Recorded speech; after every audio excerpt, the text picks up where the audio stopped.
So hello and welcome along to another edition of Isolation Interviews for Hospital Radio and my YouTube channel. And I'm super excited that my guest today is an amazingly talented actress. She is, of course, Natalie Saleeba. Thank you for joining me, Natalie. Thank you for having me. Now, obviously, we'll start off, as we always do on this show, talking about the world we find ourselves in at the moment. I mean, you guys in Australia have been quite lucky with the pandemic in areas. We're in lockdown 2.0 at the moment here in the UK. How are things for you over in Australia? Well, I'm in Sydney, so we have been very lucky in New South Wales. Victoria, south of the border, not quite as lucky as us. They're I think just starting to come out of their second lockdown restrictions. But we've been out of lockdown since July, I think. So everything's back to the new normal, whatever that means.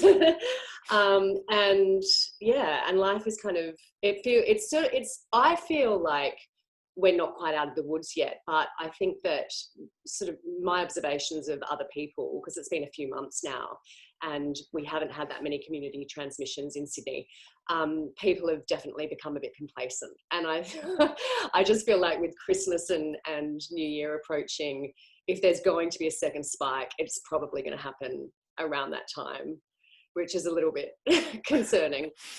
I mean, one of the things that we had over here was obviously, everyone was completely, supportive of the NHS, which is our National Health Service. Yeah. And obviously we were doing, every Thursday, we would clap our, key workers. Have you had anything in Australia along those lines? I mean, what's the reaction been like to the people on the front line? I think, very positive. Everyone is incredibly supportive and appreciative of the work that they're doing, because it's amazing. I mean, they're putting their own lives at risk to help contain the virus and to take care of patients who have unfortunately come down with it. But I actually have some friends who are living in Barcelona, and they had a similar thing to what you had, where they said every night at sort of at 8 p.m, everyone would stand on their balcony, excuse me, with a glass of wine and cheer the health workers, which is, it's a wonderful, what a great way to bring the community together as well during a time where you're kind of disconnected from everyone. And also it's a good thing as well, because I think sometimes we maybe neglect a little bit our key workers. And so it's a way of sort of showing that we haven't forgotten about you. We still, are completely grateful for what you do. And just kind of reiterates that point, really.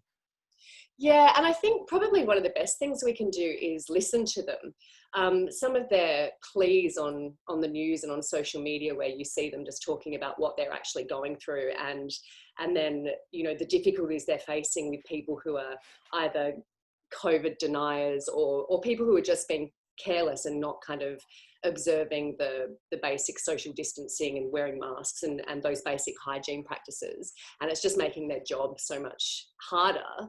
I think the best thing that all of us can do is just observe those basic practices. We're all in it. No one, I mean, you're back in lockdown, but no, we don't want to go back into another lockdown. Hopefully 2021 is going to start easing off a little bit. But that's only going to happen if we all kind of play our part as individuals. And also for yourself, being an actor, we've got a lot of actors here in the UK that just aren't working at all because the theatres are all closed. Some of the TV shows are getting back to a sort of normality-ish. But obviously, it affects your industry massively. So, I mean, have you been affected sort of at all by the pandemic? Yeah, and so have a lot of it's really decimated the industry.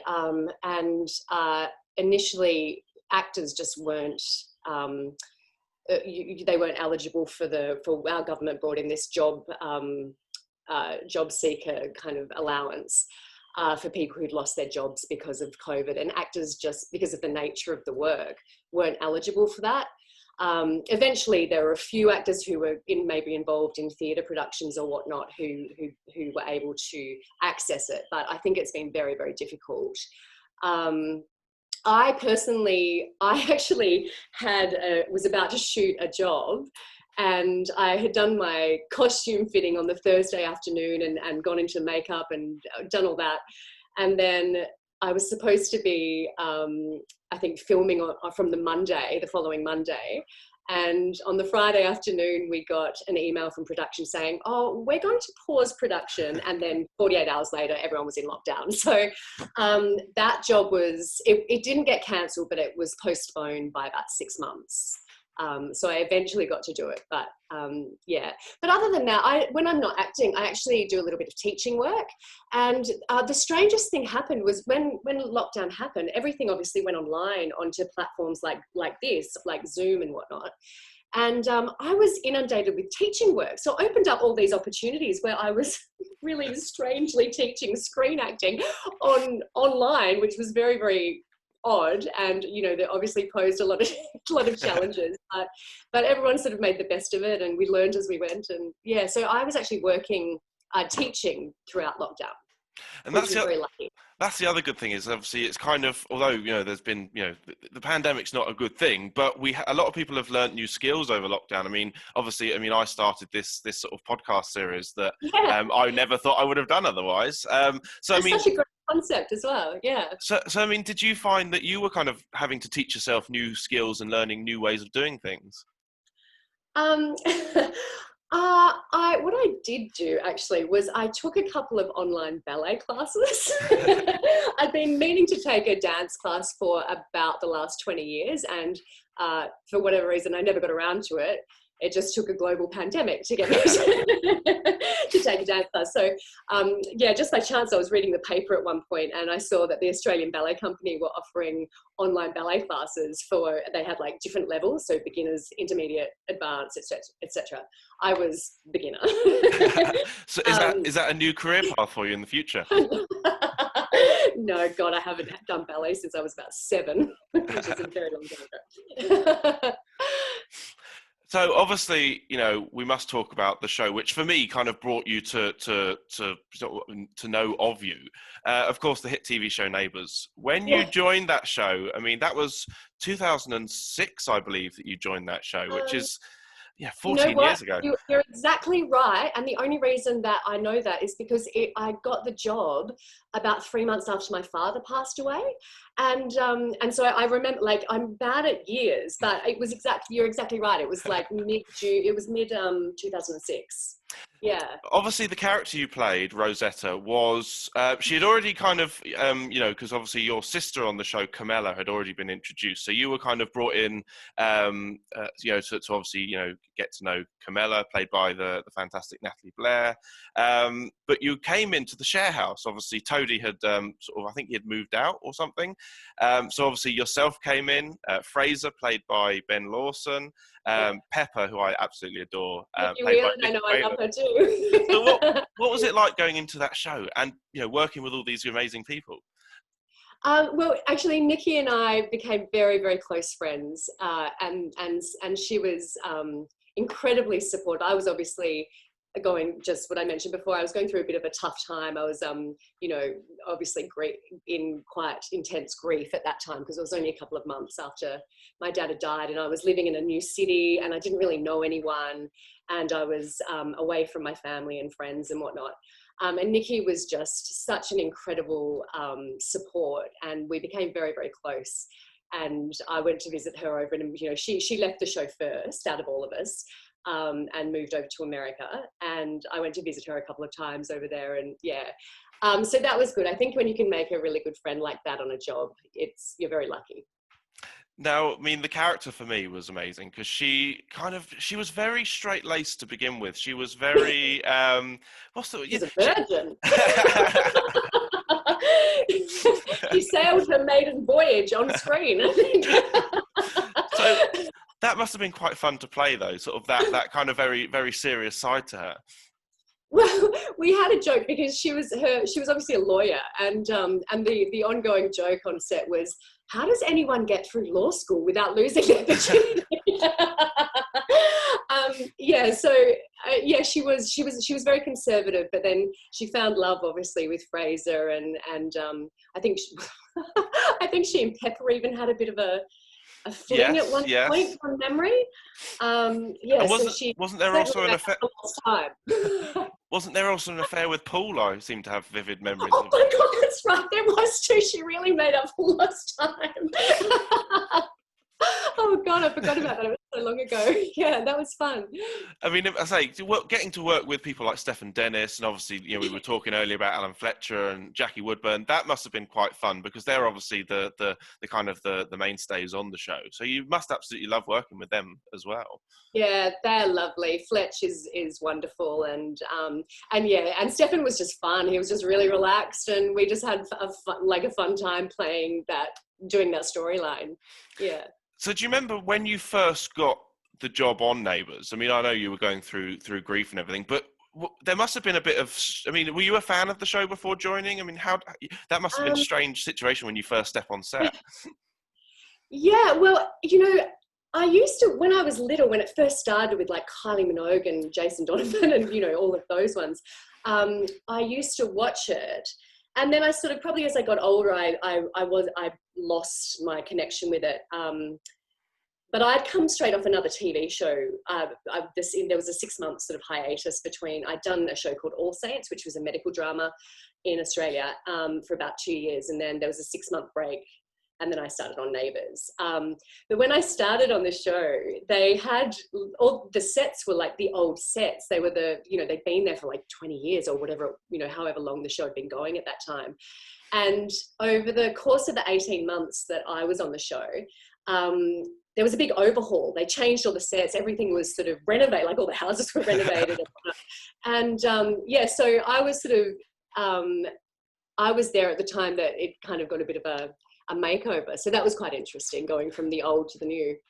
And also being in such an iconic house, because obviously up until that point, Toadie's house had been known as the House of Trouser, I believe, and had kind of been a real kind of boys' hub. And then to kind of introduce, the ladies into the house as well, and have that mix of characters as well, must have been quite nice to be, because it was kind of, you could sort of make it sort of a little bit along the Friends line, where you had, just people living together who were kind of very different personalities. Yeah, and that created a lot of conflict and a lot of, hilarity as well. Yeah. And I think, God, you're really pushing my memory here. I think then I was like working with Toadie, wasn't I? Because he was a lawyer as well or something. So we set up firm together or whatever it was. So yeah, also lovely. So when you come to the decision that, it's time to move on, you decided you wanted to leave Neighbours, was that a tough decision, or were you quite, did you feel ready to go? I felt ready to go. I think that at that time, all of the characters that they'd introduced at that time, like Fraser and Pepper and Rosie and whatnot, they all I think went at the same time from memory. I think Nikki left a little bit earlier because I think she had some work overseas, but it just felt like it was the right time to disband that. We had our fun, and then it was done. So yeah, I definitely felt like it was a good time for me. And then I ended up taking some time off and traveling for quite a while, and ended up in India, of all places, studying yoga. So I had it after, it's sort of after the show, I went on quite a journey, and so I was grateful that it ended when it did. Yeah. Do you think if asked back, you would ever go back, or do you think that's kind of a part of your life that you think, no, I'm happy with how it finished? Oh, no, absolutely. I would absolutely. God, I'm a gun for hire, really. I sort of, I was thinking earlier, just the only prerequisite, I think, for jobs these days is to be working with nice people. I think that's all you can really ask for at the moment. It'd be nice to get a job in Sydney.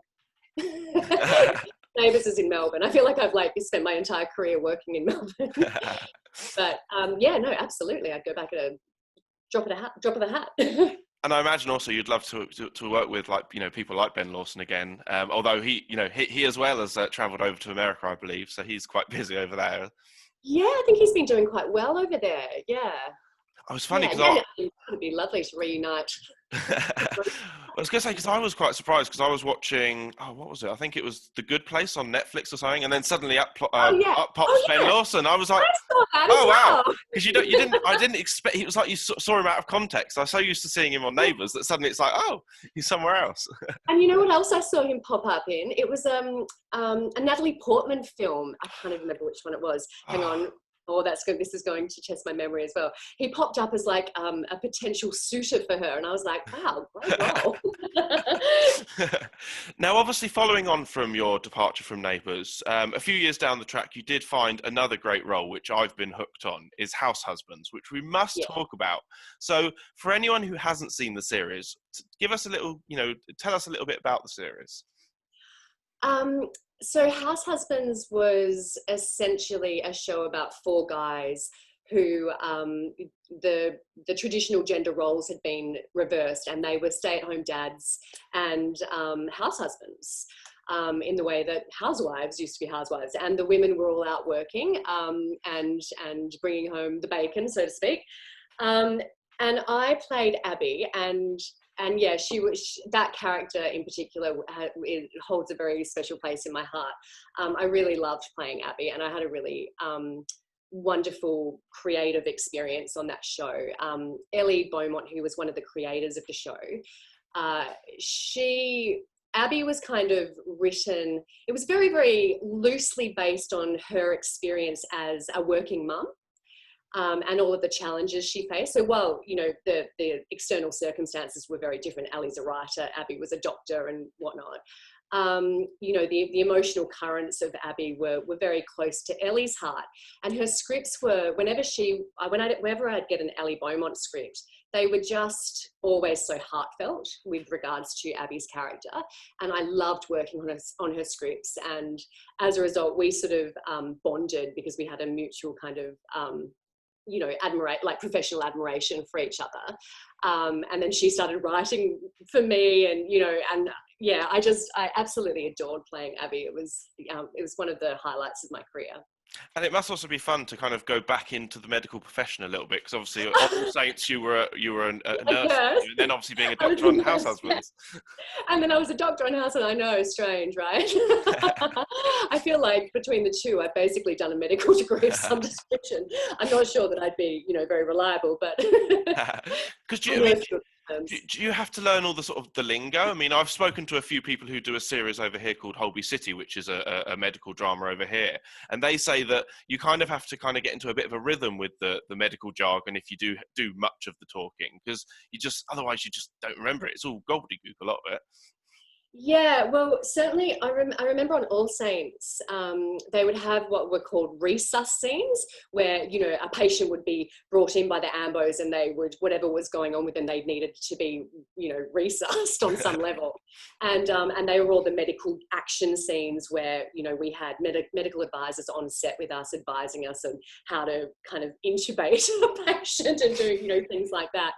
And they took forever to film. They were always like the slowest to film because there was so much coverage to get, and there was so much sort of physical action to do.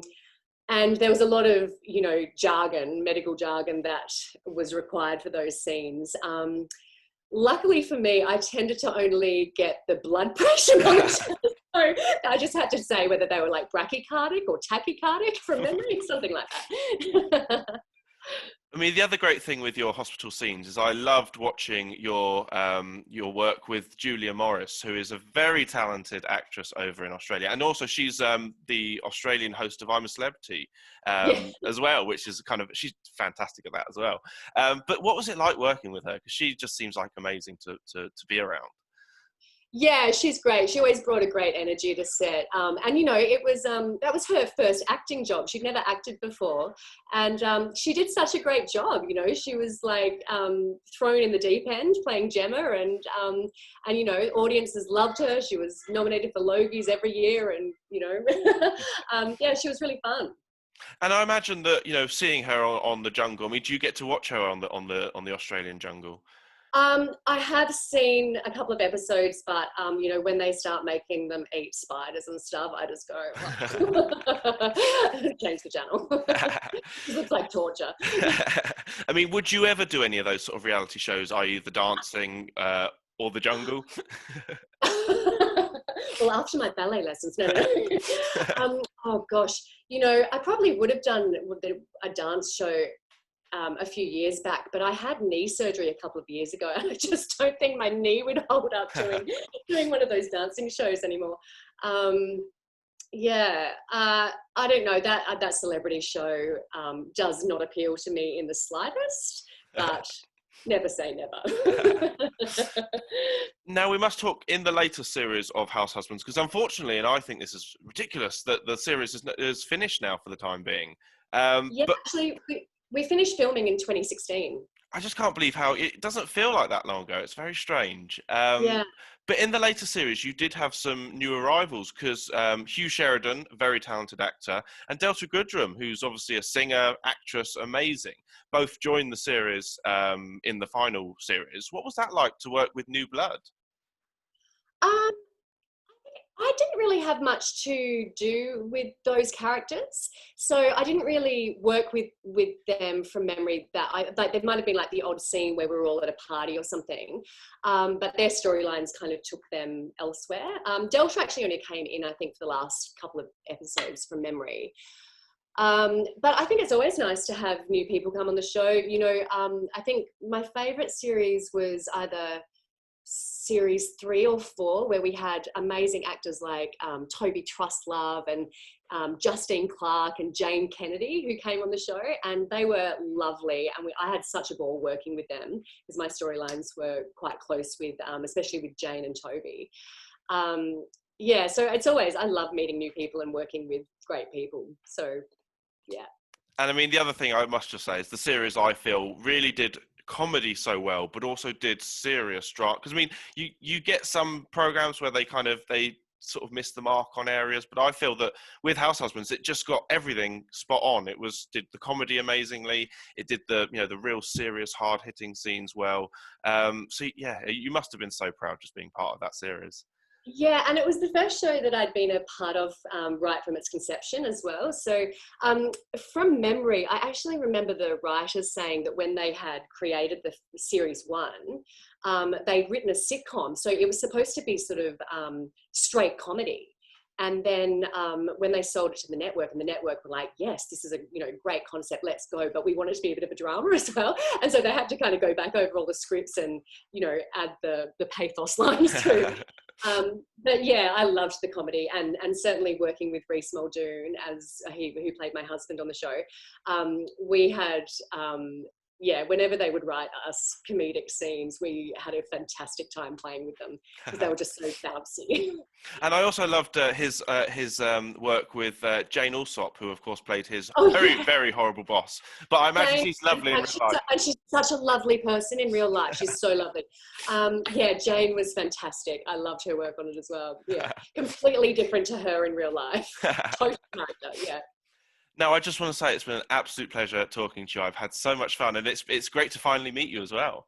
Yeah, you too. Just before we go, though, have you got any messages for anyone who's currently in hospital, not having the greatest of times? Any messages you'd like to give to them?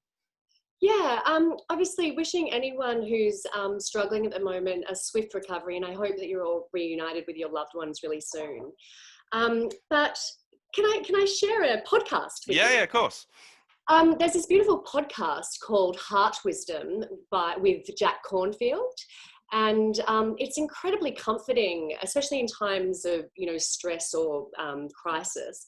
Jack is an author and a meditation teacher. And he in the podcast, Heart Wisdom, he talks a lot about how to cope really with when things go a little bit dark in the world. And obviously at the moment, the more recent episodes, he talks about COVID and what the world's experiencing at the moment. And I personally found it incredibly soothing and comforting. And for anyone who's slightly interested in learning to meditate, he incorporates short meditations in some of the episodes. as well. So you get a bit of a taste of some basic meditation techniques that can help to calm the spirit and soothe the soul. So anyone who's interested in that, I would love to share that. Yeah. Thank you so much, Natalie. I just want to say it's been an absolute pleasure. Of course, keep safe, and thank you again for giving up your time. Yeah, you too. Thanks for having me, Matthew. Have a great day.